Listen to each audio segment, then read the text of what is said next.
everybody, and welcome to today's show. We're talking about organization today. So, welcome everybody. And we'll go ahead and get started in just a moment. Let's go ahead and take a look at our intro. I'll be with you in just a second.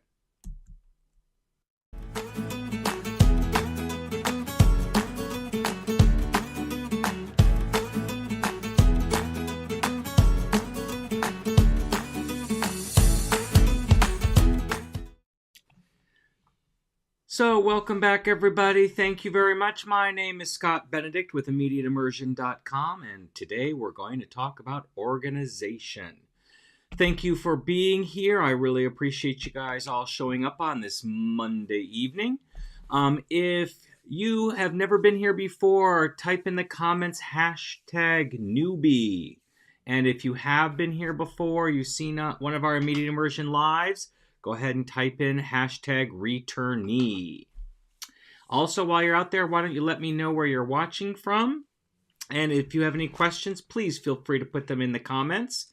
And if you like what you're seeing, please go ahead and like and subscribe. That really helps us out to get out to more teachers who may need this. So for those who don't know me, my name is Scott Benedict, and I have been teaching with comprehensible input for over 20 years. And my colleagues would say that I'm a very organized person, but in my real life, if you could see what my desk looks like right over here, or my hands down here, my desk is not organized at all. It is a disaster. I'm almost embarrassed, so I will not be showing it. But at school, I am quite organized. I could not do my job without the organization. It would just drive me crazy. So let's talk about the different areas where I think that people need the most organization. We'll talk about paperwork, students, how to organize your students, subs, lesson planning, and then grading. I think these are the 5 areas in which I use organization the most. And you have to start off being organized. I've always tried to go as paperless as possible. And I really made an effort during the pandemic. We weren't allowed to pass out papers because things could be transmitted amongst that way. So I use very little paper anymore. About the only thing that I touch regularly and that I hand out to my kids would be my quick write papers. But any paperwork that I need to collect, I have a folder for every class. And I have a basket in the back of my room for each of the classes. The basket colors match the folder colors. And then we'll also talk about what other color, how they match, because in students I have another thing where the color is important. So I know my order of colors. I've been using the same order of colors for most of my career.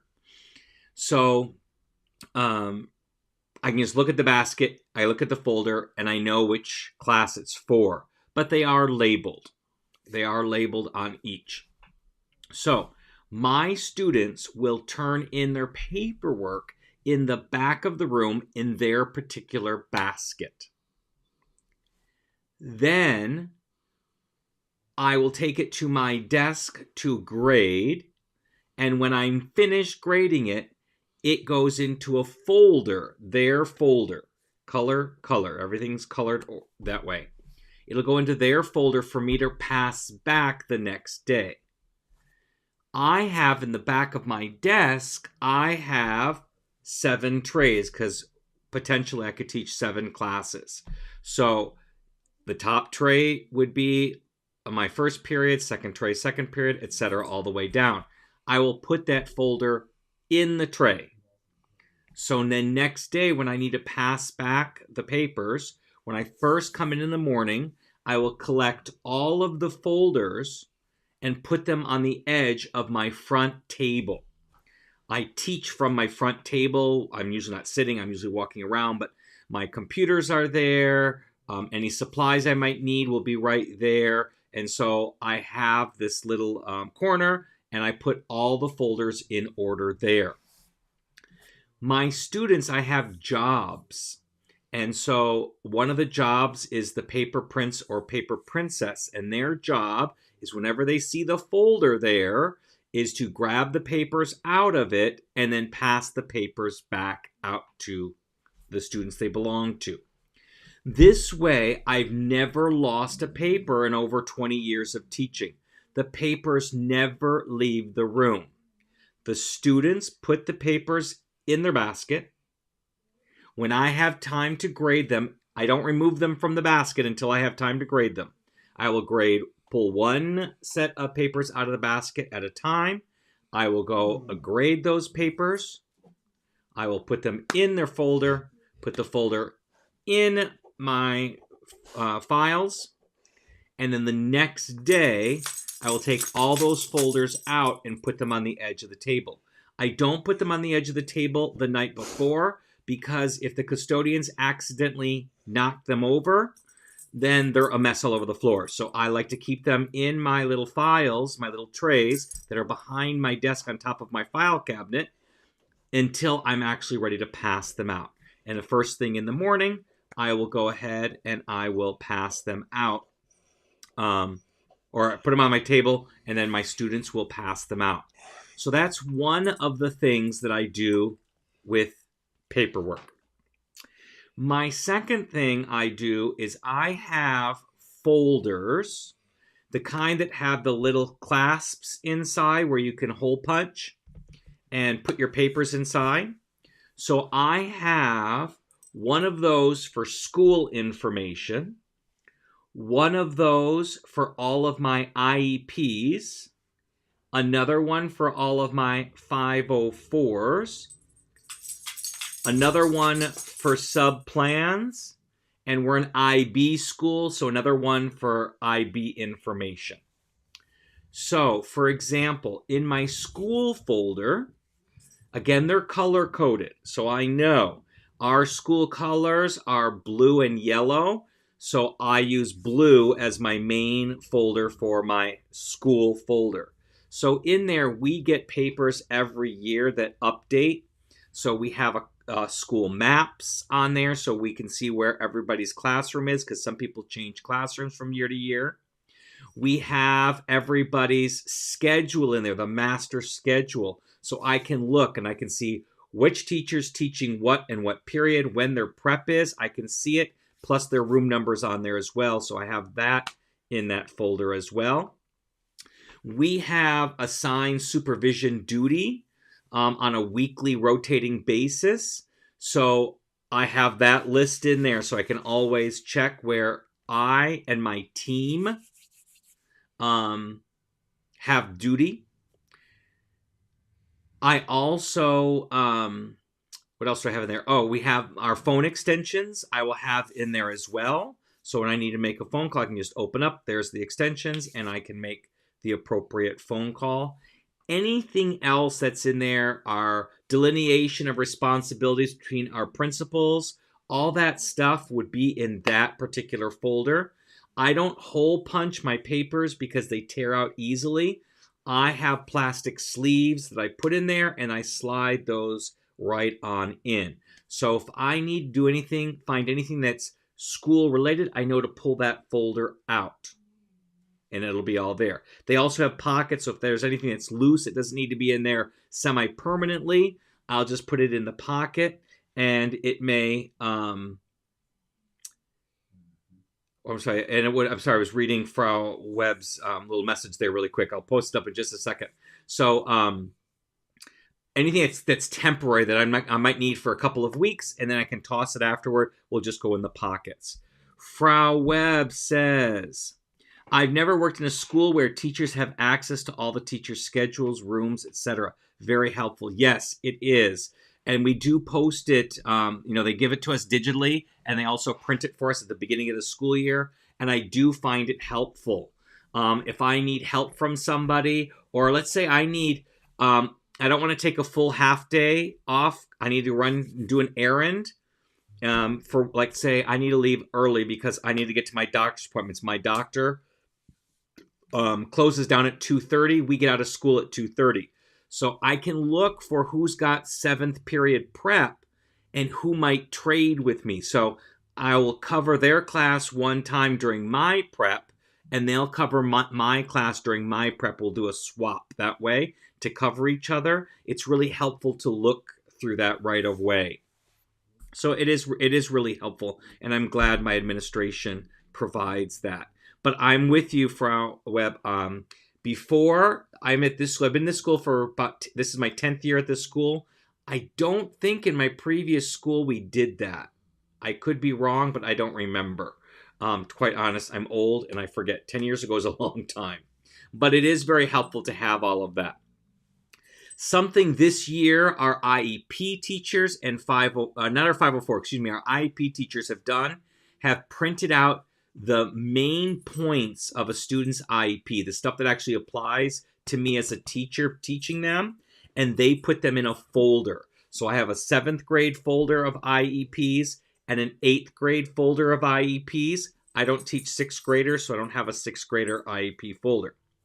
But it's nice and easy. It's quick reference. I just open the folder. They're in alphabetical order, and I can see very quickly. I can see what their main issue is and the accommodations that I have to do to legally follow the IEP. I don't have, IEPs are a stack of papers, and not all that information is helpful to everybody. So I don't need to know all of that. I just need to know what applies to me, and they make it really nice, succinct little paper to do that. If they don't have that for you, you can make your own.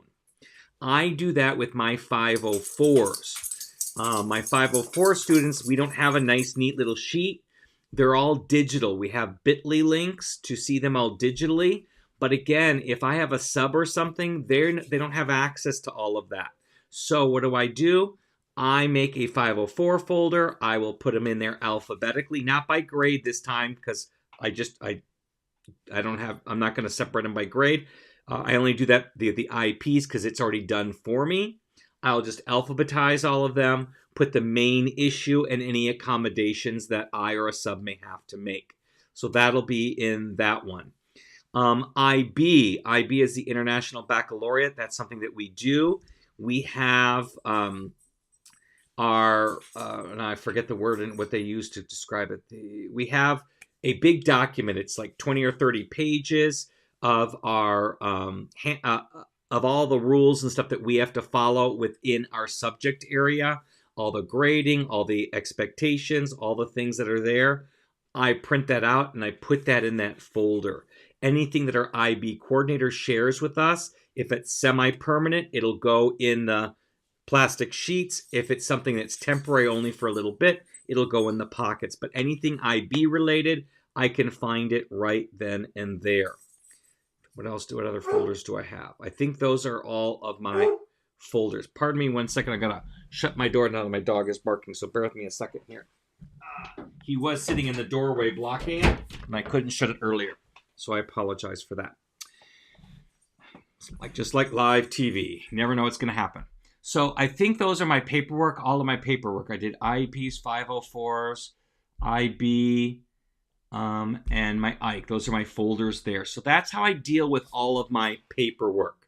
I never take it out of the room. It's just moving it from basket to desk to folder to files and then back out for kids to pass out. That's all that I do. And it is really,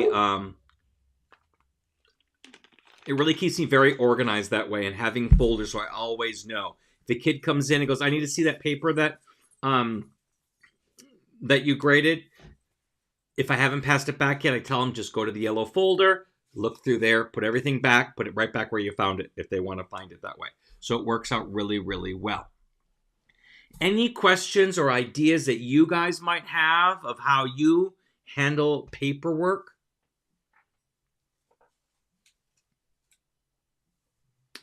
Oh, I'll give you one other one while you're thinking about that. We have something in California called independent study. It's the most hated thing in the world. Because in California, the way that attendance is taken, the way that we get funding for our students, we get paid on a monthly basis on the school. The school gets money from the state on a monthly basis based off attendance. California went to this way because a lot of school districts in many states cheat. They have count day, and they never drop anybody or process anybody who's moved out of the district until after count day, so they can get the maximum number. And then California was realizing it was paying twice for a lot of students because they were paying for the district that they moved out of and also for the district that they moved into. So California doesn't do it that way anymore. We do it on a monthly basis. So attendance is really important. By the state of California, you can only legally be absent for medical, whether you're sick yourself or you're attending a doctor's appointment or a medical appointment, death of an immediate family member, that's it. You can't take off for vacations or weddings or any of those types of things. Those aren't legitimate absences. They always show up as unexcused. Well, we lose a lot of money when kids take, and kids take week-long vacations. 2 weeks after summer ends, they're off to Hawaii already or Disneyland or wherever they're going to go. And so that's a lot of potential money lost. So California has something called the independent study. If a student is going to be gone for 3 or more days, they apply for this independent study, and then we've got to provide them with work to cover those days. The kids do the work. If they do the work, they get credit for the days, meaning they're not unexcused. They'll be excused. And if they don't do the work, then they're unexcused. But it's a way to kind of still get paid for those days. It's horrible. I wish we would just tell kids, you cannot take the vacation days. But we don't do it that way.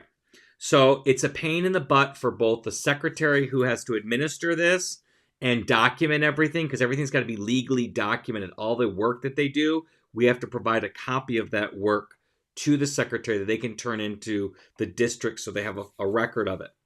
So it's a lot of work. So when we get the notification, I make a little Google Doc. I'll type out what I want, the name of the student, the dates they're going to be gone, and all the work that they need to do and complete before they come back. I'll print 2 copies of this. We use a spreadsheet for the front office, so I'll just copy and paste the tasks into the spreadsheet for my class for the front office. I give 1 copy to the student, and I keep the other copy to turn in with my paperwork when they come back, and I have to fill out their paperwork for what work they completed and how many days I'm going to give them credit for based on the work.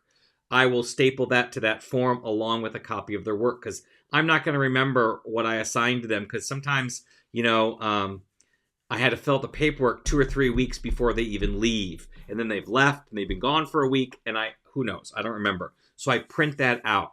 So I will have that in one of my folders. So I have it when they come back, I can just pull it out, match it with the paper, fill out the information, and then turn it into the front office with the examples of their work. So that's another thing I use with paperwork. Okay, so no one has any questions or has any other ideas with paperwork, so we are going to move on with students. Okay, so I've already said one thing I do with students to help me is student jobs. And I learned this little term from Kelly Ferguson. She teaches Spanish out in Wisconsin, in Madison, Wisconsin. And she says she gives jobs to students. Anything that doesn't require a college degree can be delegated to a student. And so I took that to heart, and anything that doesn't need a college degree, I delegate out. And one of those things is passing out papers. So passing out papers, passing out clipboards, running errands, all of those kinds of things, making copies. I have a whole list of different types of jobs that I do, but those big ones that save me a lot of time in staying organized. So I have a teacher's assistant in every classroom. Joanne says, hi, I'm on dorm duty, so I can't be sitting here. I hope to catch the recording in its entirety. Awesome, Joanne. Enjoy your dorm duty. So I, I have a teacher assistant in every class because we don't have teacher's assistants the traditional way. So I have one who signs up for that job every month in my class, and they are basically responsible for two things: my sub plans. I'll give them a copy of the sub plans to keep the sub honest, and also to make copies. Joanne says you make me laugh. I'm so glad. Frau says, kids are allowed to make copies for you. You work in Utopia. I'm not so sure it's Utopia, but they can in the library. They can't go into the teacher's lounge and use those copy machines. But in the library, we have a copying machine. It's like one of those old-fashioned ditto machines. It's very similar to that with masters and stuff like that. I remember those old-fashioned, remember the blue ink ditto machines? Some of you might not remember because you're not old enough, but yes. They're allowed in the library, and the librarian will show them how to use the copy machine.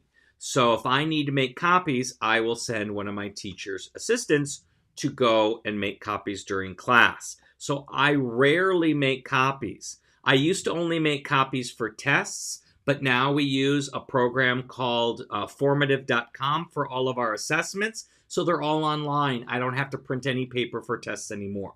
Not unless a specific IEP request or a kid requests a printed copy of like a reading so that they can highlight it and mark it up. So I don't make very many copies. The most of the copies I make, again, are for my quick write papers.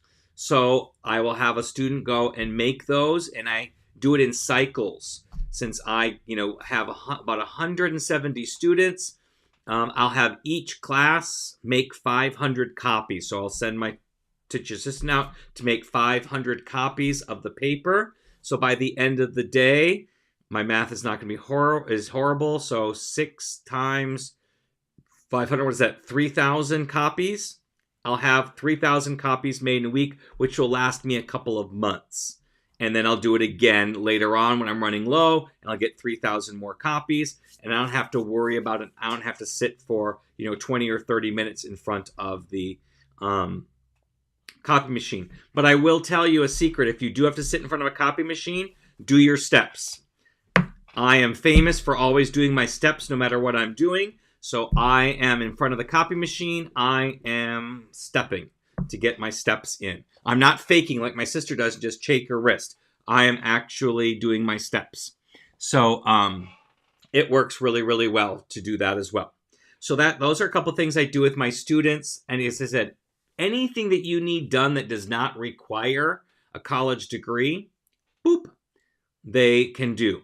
Attendance is something they can't do. It's a legal issue. And grading is something else they can't do. It's a legal issue. So those things they can't do. We can have kids exchange papers, but we can't have one kid grade a whole class set of papers because they could give preferential treatment to their friends and such. So we just don't do it. And since all of our assessments anyway are digitally done, grading is a snap. So I don't have kids grade those either. The other thing I do with my students to organize them, I know a lot of teachers use a wide variety of ways to call on kids. One popular thing is the popsicle sticks. Popsicle sticks are way too much hassle for me. Where are you going to store them? You got to buy them every year, and then you got to write their names on. Oh, it's too much hassle. So what I do, and I'm going to switch over to my screen share here. And let me get over to that screen. Where is it?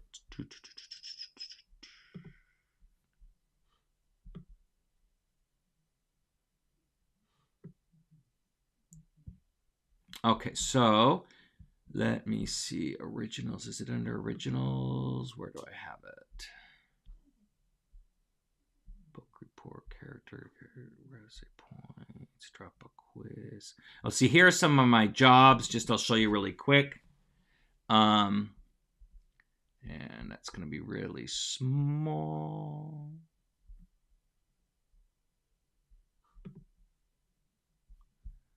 I don't think I can. Let's see here. We'll make it bigger. 200%. Okay, so I have an errand. I have a live. Let's see. We'll start from the top. Floor fanatics are the people who clean up my floors. Clipboard collectors are kids who pass out my clipboards. Chair champions make sure my chairs are all in order. Library manager make sure my book library is all nice and neat at the end of the class period. Errand runner runs errands. Paper princess and prince are my paper passer outers and collectors. Staff on deck shouter, that's something specific to my class. It doesn't really matter, so I'm not going to go over that one. Class points manager, they are the ones who keep track of our class points. Teacher's assistant, we already talked about. The door dominator, illuminator, is the person who is responsible for opening, shutting the door, and turning on and off the lights.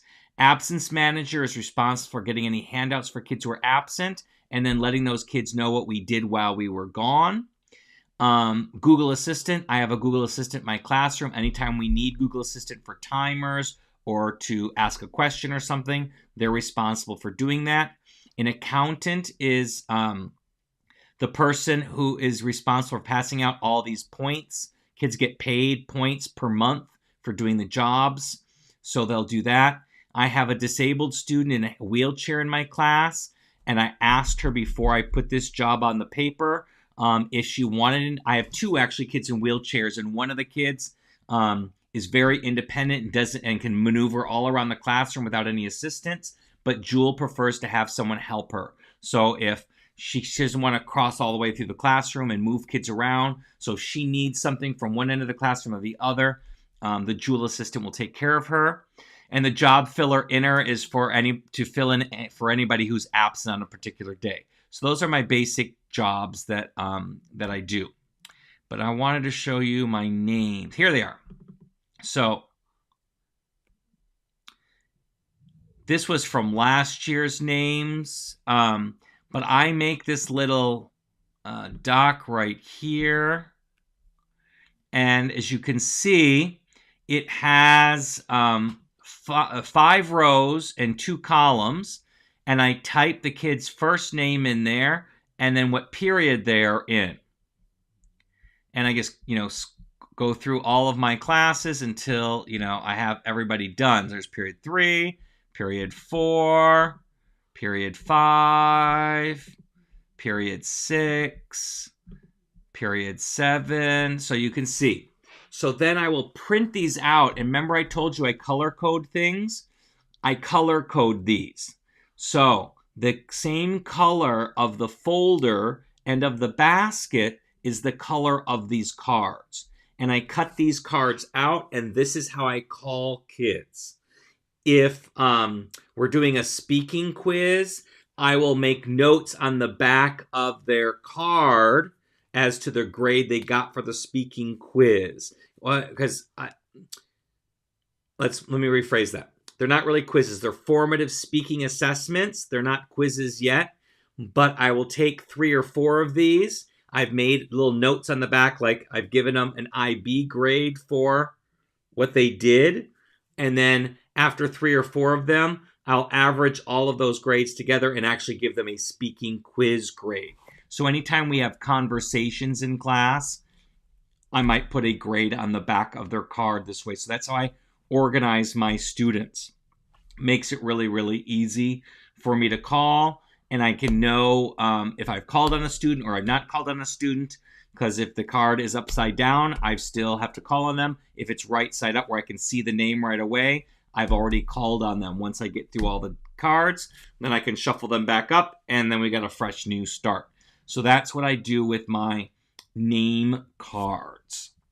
So it's another way that I organize my students. Obviously, we have seating charts, so you make your seating charts. We have a program where we take our attendance and it will randomize the students. You set up your seats, and then you hit random, and it will randomly put all the kids in there. That's how I make my seating charts. So those are the things I do to organize my students. Subs. And if you have any questions about students while I go on to subs, please feel free to type them up there. If you do anything special with students. My subs, let me go over back to here.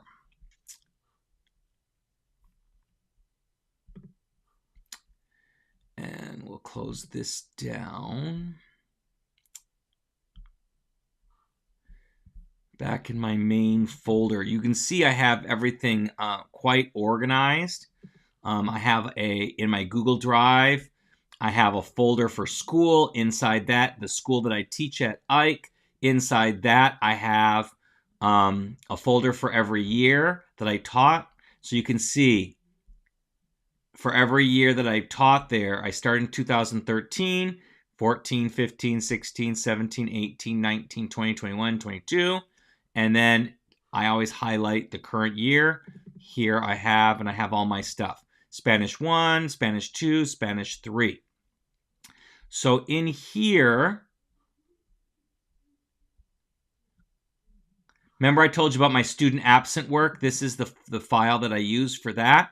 So here is my last one. Briar went out on October 13th through 19. This was her assignments that she had to do for those 5 days. And she get a copy of it, and I get a copy of it. For subs, let's see. Let's go here to sub plans. So I always have a template that I use so I can just change the things I need to change because a lot of the stuff is going to be repetitive.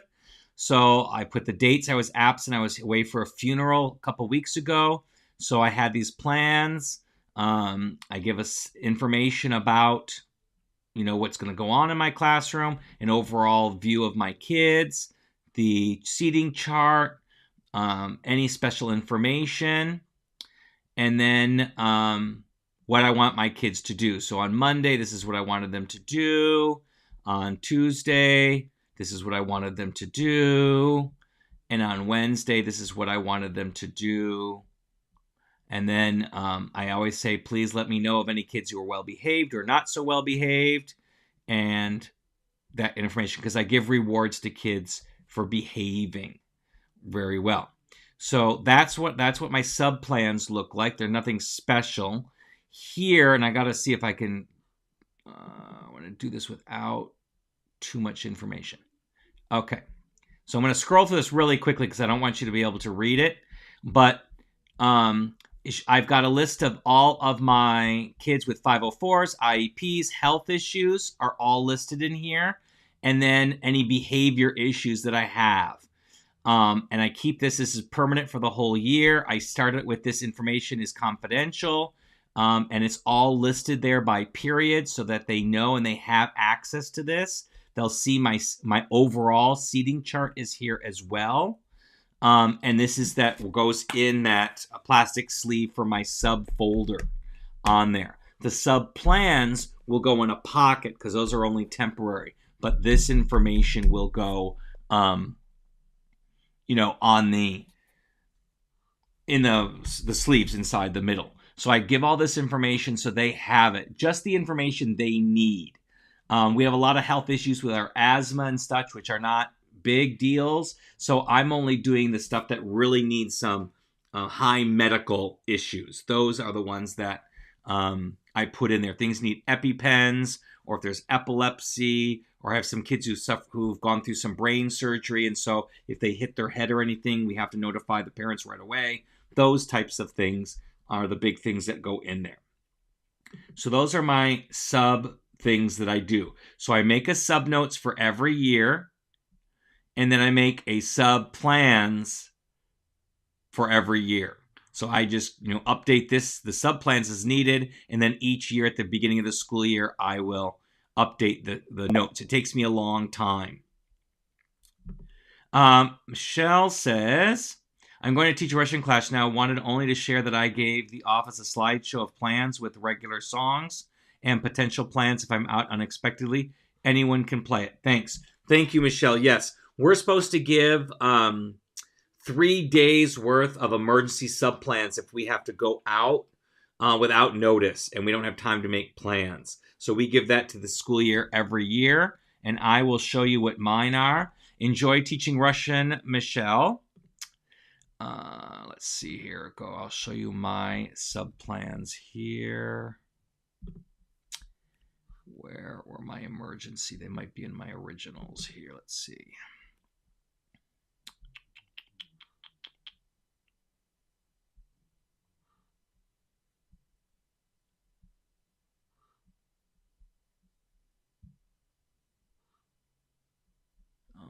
so they're not in there.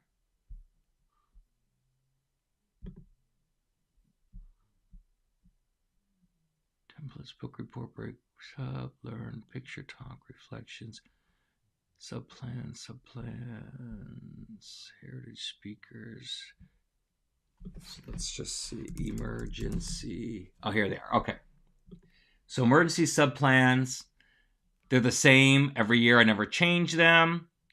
So there's a red subfolder on the file cabinet. It tells you where it is. Please have students ready to work, even if not complete. All my generic stuff.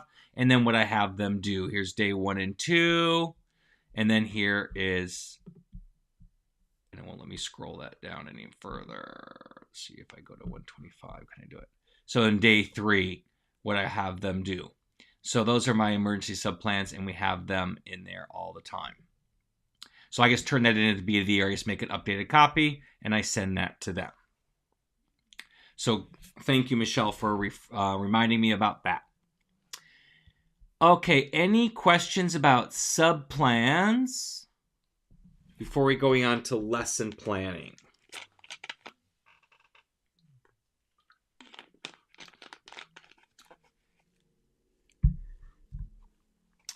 Okay, while you are contemplating that, I will go on just to show you.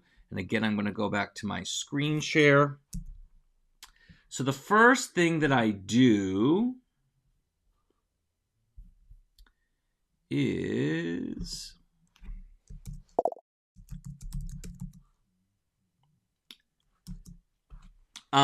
Frau Webb asks, do your subs have access to computers' digital files? Not usually, not unless you give them access. We do have iPads in our classrooms.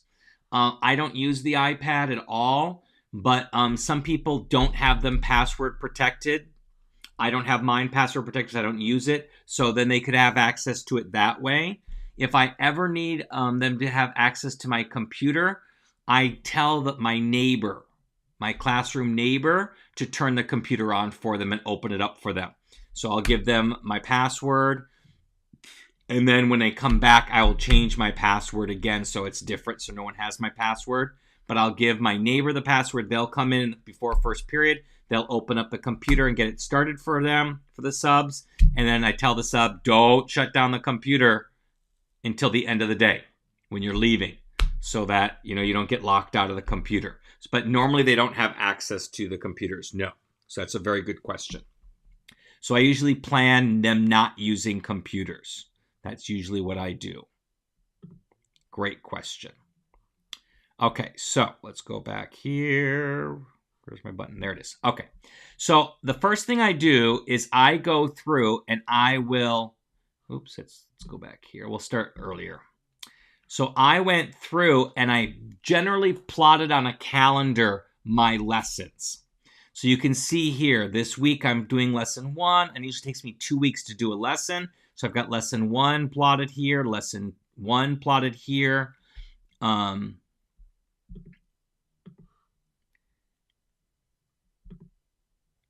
Here's lesson 3. Here's a cultural unit that we are going to do. So I have it all generally plotted out. A temporary holding place for when I want assessments are all on my Google Calendar, so I can see what's going on easily. Can I bring that to the top? Okay, so that's the first thing that I do. Then, as you see, I have these folders for each of my levels. We'll use Spanish 3 as an example. I have these templates that I make. So I do a practice quiz every week, and so I make them in advance, and I use them over and over again. So here is, I need to be able to see this. Bear with me a second, because all my other stuff is blocking this, and I can't see everything that you can see. So I am going to see if I can make this smaller for me without making it smaller for you. Let's see here.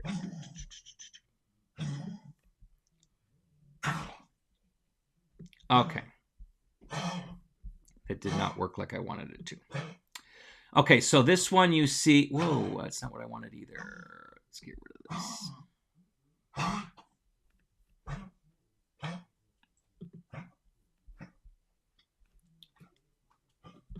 And I know what I want. Bear with me just a second. Technical difficulties. Talks amongst yourselves for just a moment. Window, let's see, minimize.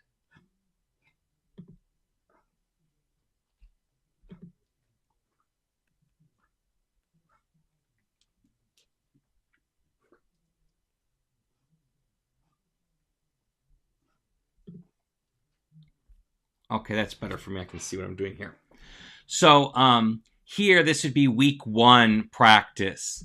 Then you can see week 3's practice, weeks 4's practice that I had them do. So I make a slide deck of templates of all this information. I have another one for all my quick write topics that I do. So here, what did you do during this summer? You can write about whatever you would like. What would you do if you had a hippopotamus? What would you do if there was a spider on your head? I want that you use these vocabulary. So I have them already planned out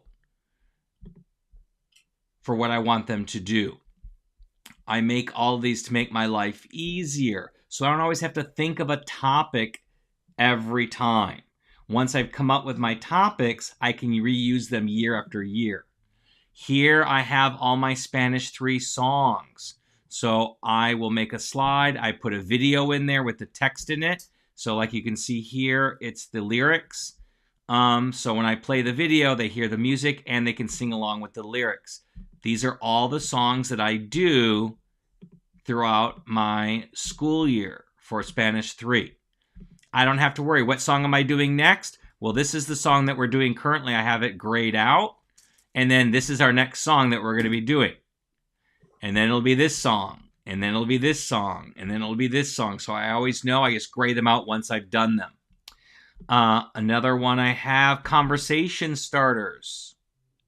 Here are all my conversation starters for Spanish 3. When I use them, I gray them out. What did you do over the summer? What's your favorite drink? Who's your favorite superhero? What do you like to do? What color is your toothbrush? Etc., etc., etc. And someone just popped up a question. Let me go and see that. Bear with me a second. Screen and show all utility windows. Frau Webb says, how often do you introduce a new song? Every 2 weeks. So it usually takes them about a week to really learn the song and be comfortable with it. And then I go ahead and I will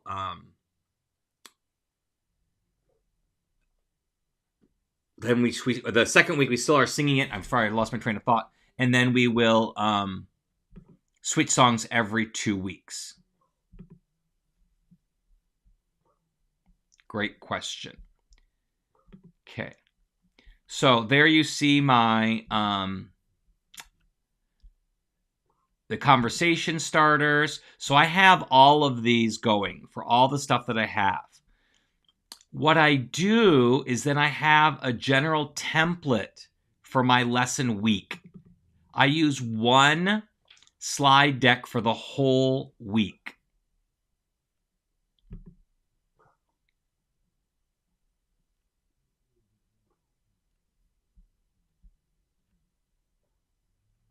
And I'm going to try to minimize this again.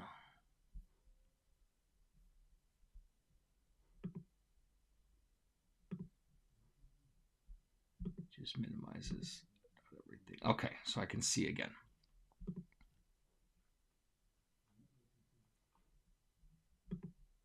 Okay. So here I have my generic lesson plan. So I just have it all made up here.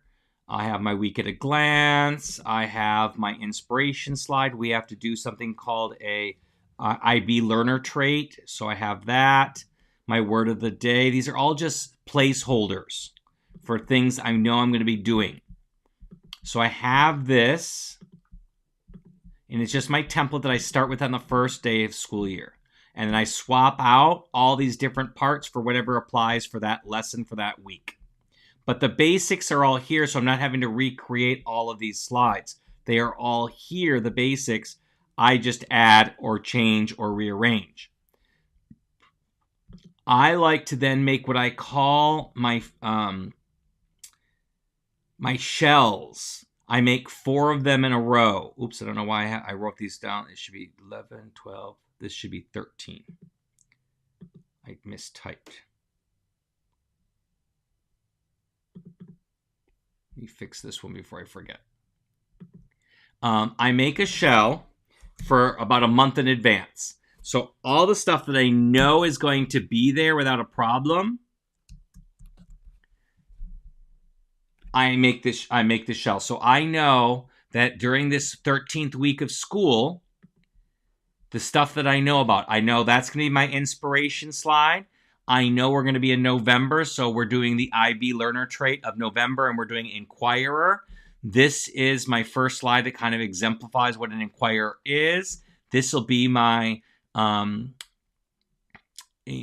of the day for the week 13. Here's the song that we're still singing. I'm reminding them that we have a book report due on February 4th. They have a flip.com assignment. I already know what that's going to be, so I already have that in there. I already know we're going to do conversations on Mondays because every Monday is conversation day.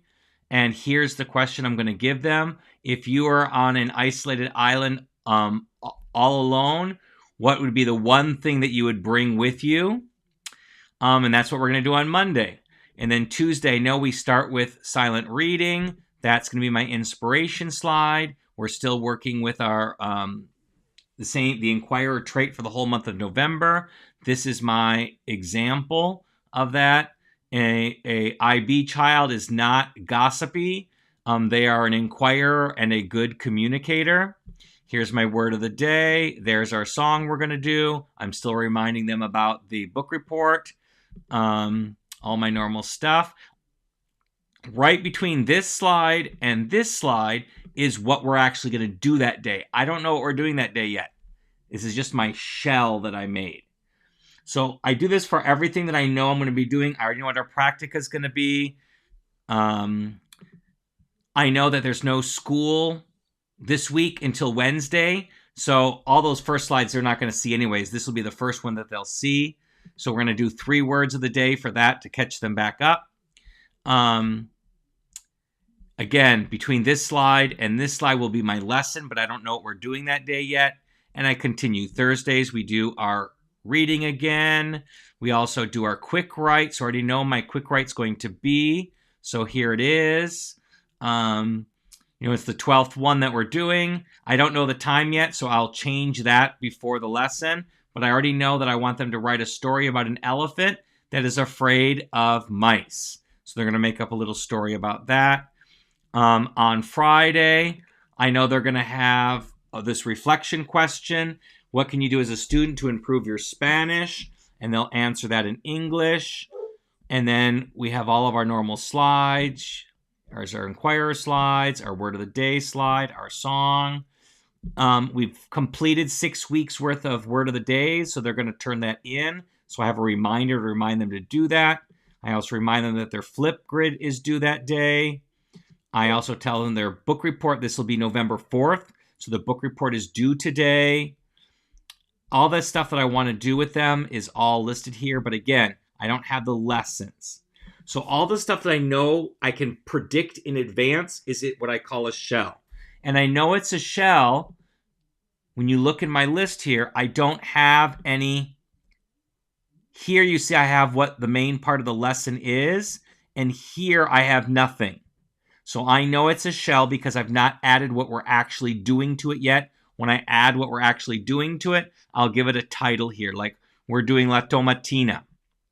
So we're talking about that cultural aspect. In week 11, we did the reading for the movie talk Car Park.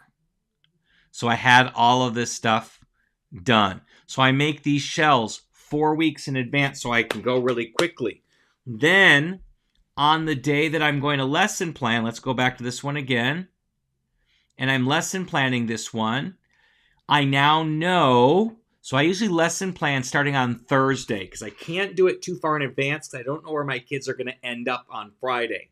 But Thursday, I usually have a pretty good idea. So on Thursday, I will start filling all this in. I start here, though. Let me get this one here. I will start with this. This is what we call a week at a glance. We have to post this for our students, and they have to copy it down in their planners. So I will make this up. So again, it's a template that I've used, and this is each week of school. Since the beginning of school, I just keep adding a new one in. I'll just make a copy of this, and I'll change what I need to change. I already have these little icons already made. I just got to insert them in. So I start here. This is where I start my plan. I will plan out my week with the main activity is here, and anything they have to turn in is down here on the second thing. Along the side are the goals for the day, like the standards. So here I can engage in conversations. Here we're doing a speaking quiz, so I can speak in Spanish. Here it's culture. I can understand and discuss culture. That's what we're doing for the rest of that week. So I start there. Once I've got this planned out, I can then go here and fill in the gaps. So let's say if I was planning this week here, and I'll go to that week here so you can see it. Let's go here. That's this week here. So what I did when I was planning last Thursday, remember I already had some of this done. So I made, I put this here. This was from here. And I inserted the image of this on here. Okay, this stuff was already filled in. I didn't have to do any of this because I already had that already done. That was already done. This was already done. My conversation question was already chosen. What would you do if you could eliminate any odor from the world? What would you eliminate? And then Tuesday we did silent reading. All this stuff was pre-done. I don't have any of that stuff I had to do. Where I had to go into was here. Remember I told you between here and here I've got to put what I'm doing that day in the lesson. So here we're doing a speaking quiz. So my goal is I can speak in Spanish. And then my slide says we're doing a speaking quiz. Then Wednesday, I didn't have to do this because it was part of my shell. My shell, all this was shell, shell, shell. And now between here, and I got to go far way down here. And here, I had to put what I'm doing for my lesson. So we're doing our cultural lesson. So here's my goal. I can understand and discuss Hispanic culture. And then here are all my culture slides that I'm going to talk about. They're all here, put in there. And because we're doing culture for all the rest of the week, I just have to copy and paste these slides for the rest of the week in the right spots. So again, here they are again, right after the uno, dos, tres, no inglés, and then I paste them in there. So for my lesson plans, when I already have those 4 weeks worth of shells done, for my lesson plan for the next week, I just got to put in what we're doing. And I don't know what I'm doing until Thursday at least, and I'll start it on Thursday. It may take me till Friday to get it finished. So a lot of my lesson planning is saved by creating all of these little templates. And yes, the first year you're making these templates, it'll take a while. But once you have them, then it's great. I never had the quick write templates before. I never thought of it. So every week I would think about another thing to talk about, another thing to talk about, another thing to talk about.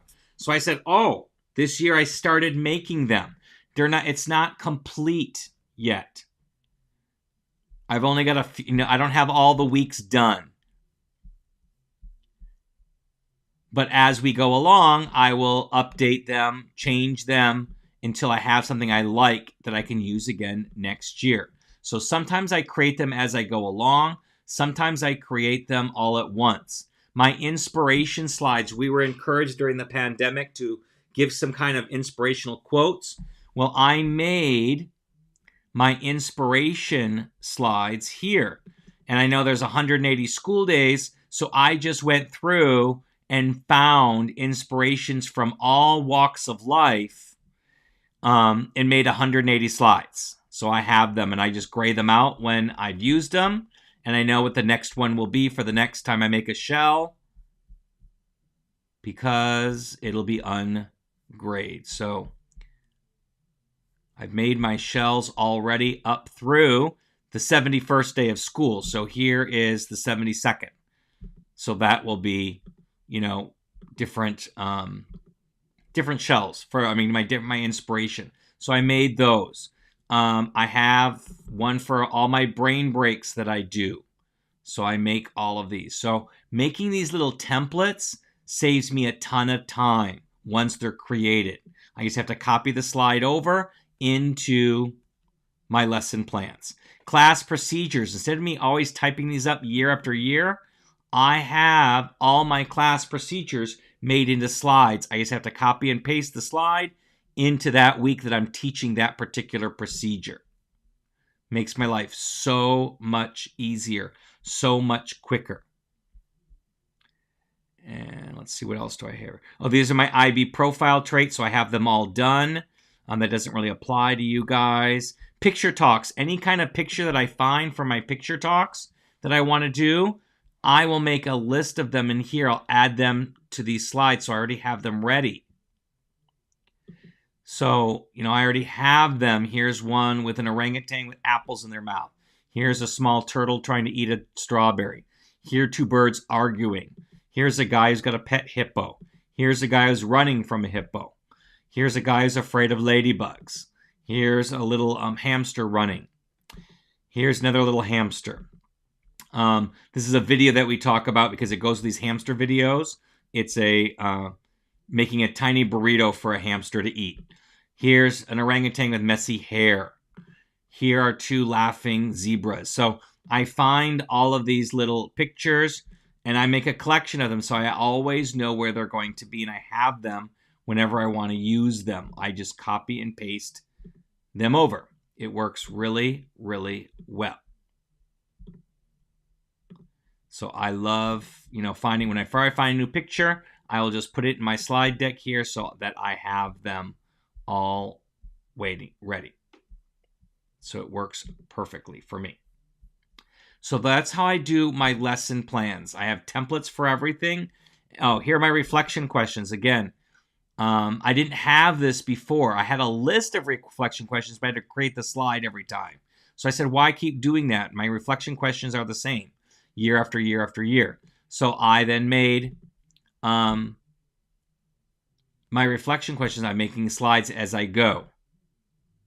And I know when I just insert them in, when I've done that one, I gray it out. And I know my next one will be this one that I'll be asking in another week. So that's how I do my lesson plans. Let me now clear out, get back to this. And bring all to front.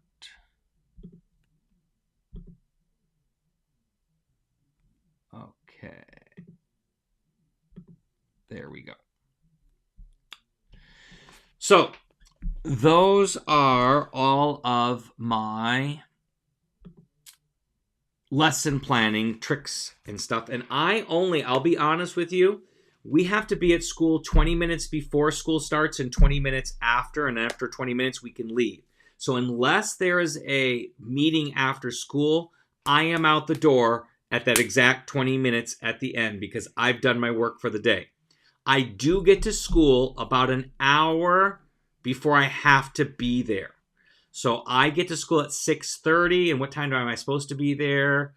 6:30. School starts at 8:05. So I have to be there at 8:45. So I'm an hour and 15 minutes before I'm supposed to be there. And I get all my work done between that hour in the morning and my prep period. so I can leave after school every day on time. I don't take work home. I need to keep a nice, healthy balance, so I don't take any work home. When I started teaching, I used to, but I never did it. I just brought it home, and I put it back in the car and brought it back untouched. I'm like, why bother that? So I stopped doing that and haven't done it in many, many years. I do all my work at school, period. Grading. Now, if you have any questions about lesson planning, please pop them in the chat box.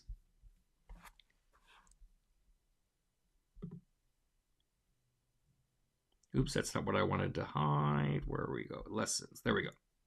So now let's talk about grading. First of all, don't waste your time grading anything that doesn't tell you how well your students can do language.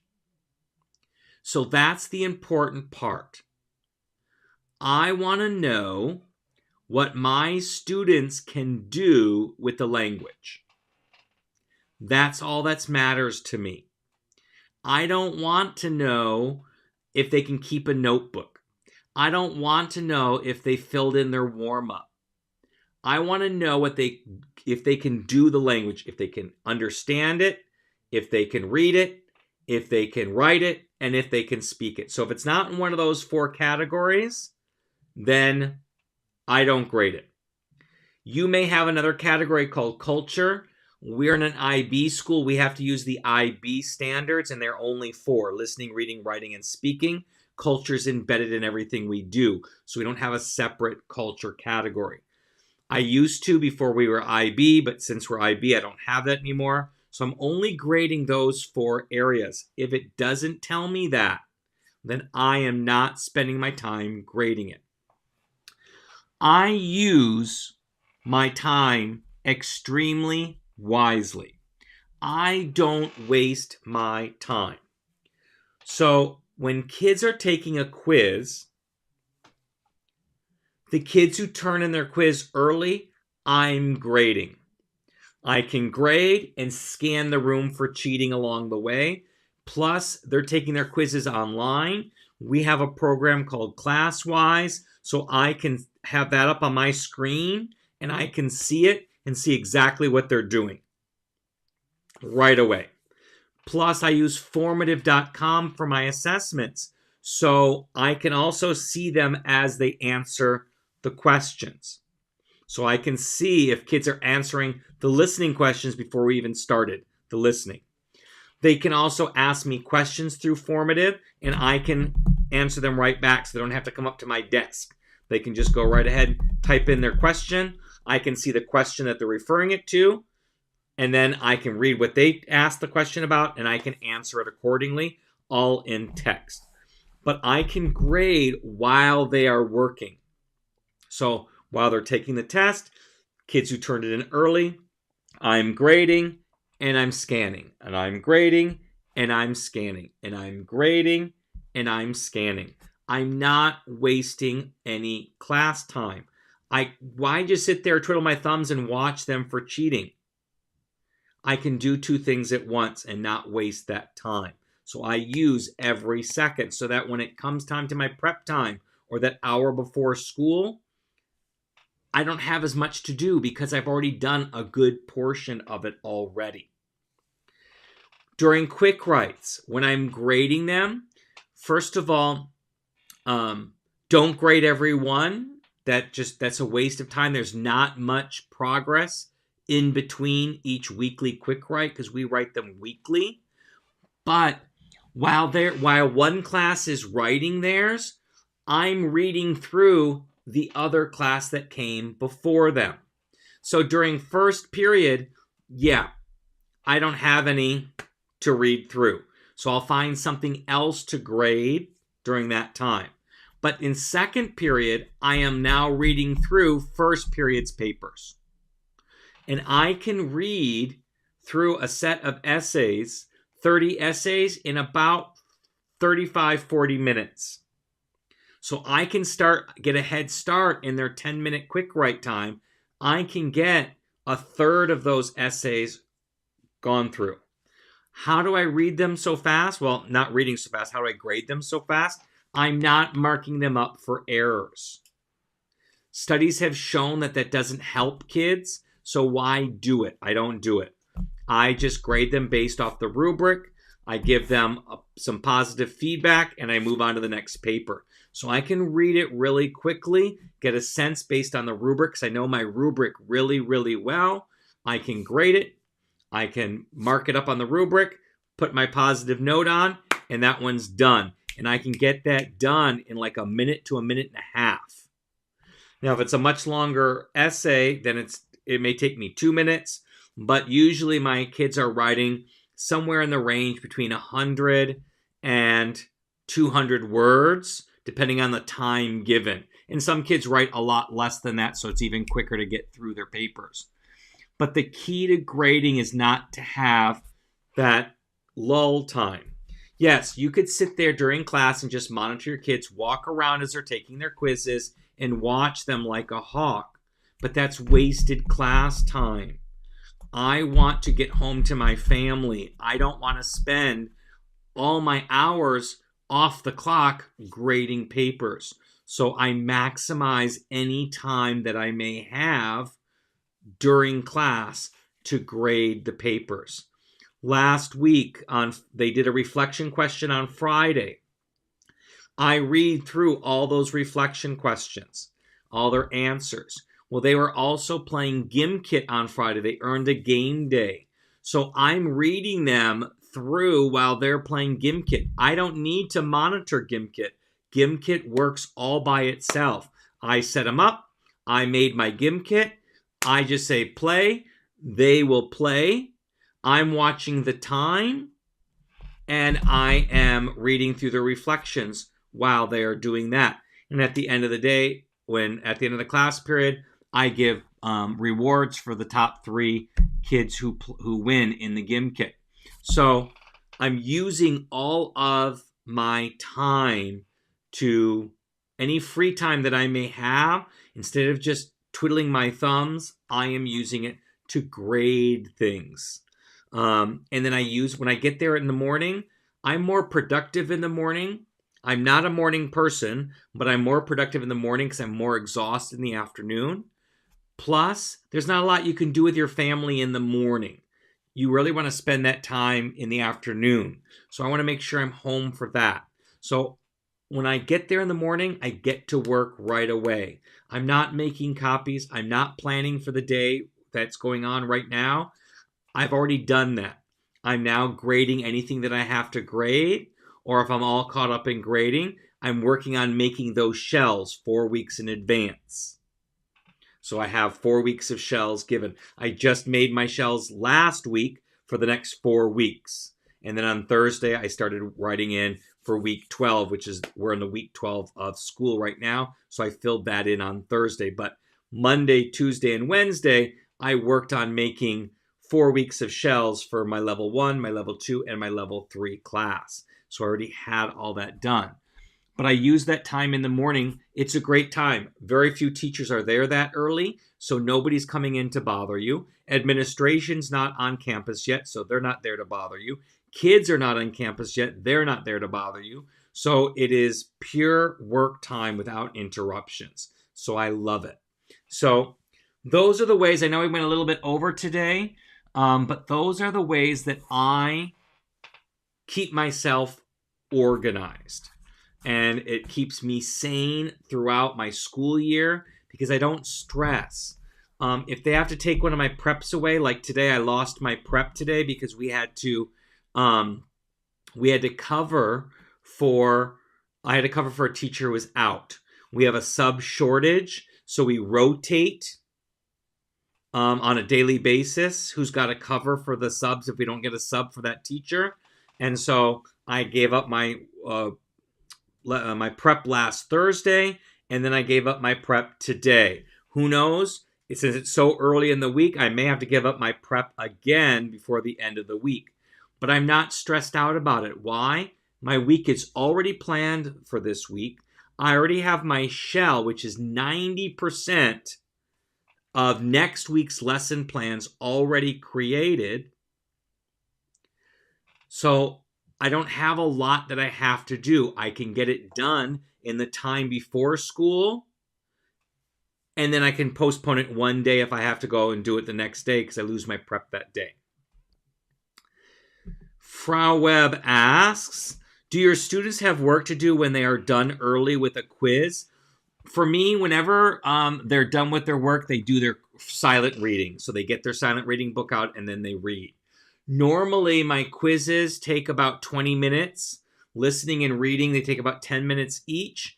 And so once they're all done, we get right into the lesson. I can see who's done and who's not and how far along they are because I'm using formative.com. So I can see the whole class and the answers. So I can see which kids are on which numbers as they go along. It's live. So I can see that. So I can see how much longer we have. Sometimes we don't have enough time to do something else. So I'll just say, bring out your silent reading book. And then once everybody's finished, if we only have 1 or 2 minutes, I'll find a funny YouTube video for them to watch so they're not out of their seats roaming around.